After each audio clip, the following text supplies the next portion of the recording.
Well, Iran's foreign minister put out a public statement saying that Iran cannot remain a spectator.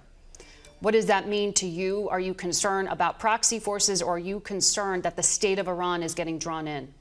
Well, first, we are concerned about proxy forces. Lebanese Hezbollah, proxy force of Iran, is there a raid on Israel's northern border with considerable military capacity and a history of attacking the state of Israel. And in fact, we have seen in the last few days skirmishes across that northern border that only enhances the risk of escalation. But of course, we can't rule out that Iran would choose to get directly engaged some way. We have to prepare for every possible contingency. Is there diplomatic outreach to Iran right now? We have means of communicating privately with Iran, and we have availed ourselves of those means over the past few days to make clear privately that which we have said publicly. But there are 2 million Palestinians living there who, as you said, many of whom have absolutely nothing to do with Hamas. So at this point, are you expecting Israeli military forces to occupy that area long term? Who steps in and governs if Hamas is rooted out? These are important long-term questions to begin asking and grappling with today. We believe that Israel is grappling with them. We are talking to them about them. It is absolutely critical, as President Biden said from the very beginning, that we as fellow democracies, the U.S. and Israel, that we embrace the rule of law and the laws of war.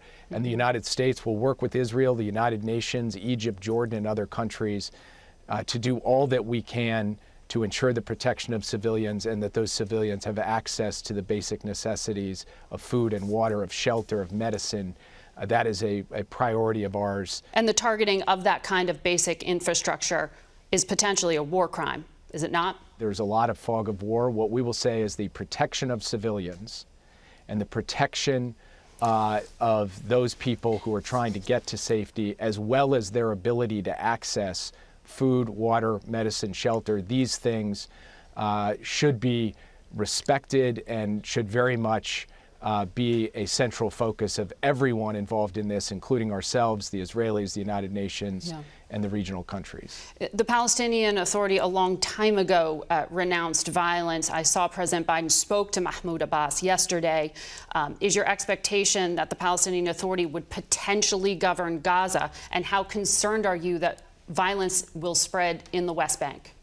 Look, again, I think you're asking a very important question about the long term in Gaza. What I will say is this: Gaza being governed by a brutal and vicious terrorist organization is not just a challenge for the state of Israel, it's a challenge for the Palestinian people, because Hamas does not represent their highest aspirations.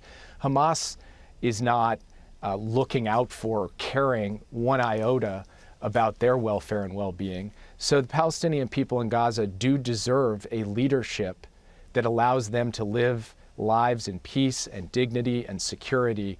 What that exactly looks like going forward, I'm not in a position to say today, but it is the right question to be asking now as this unfolds, because we have to think not just about the immediate term, but about the long term too.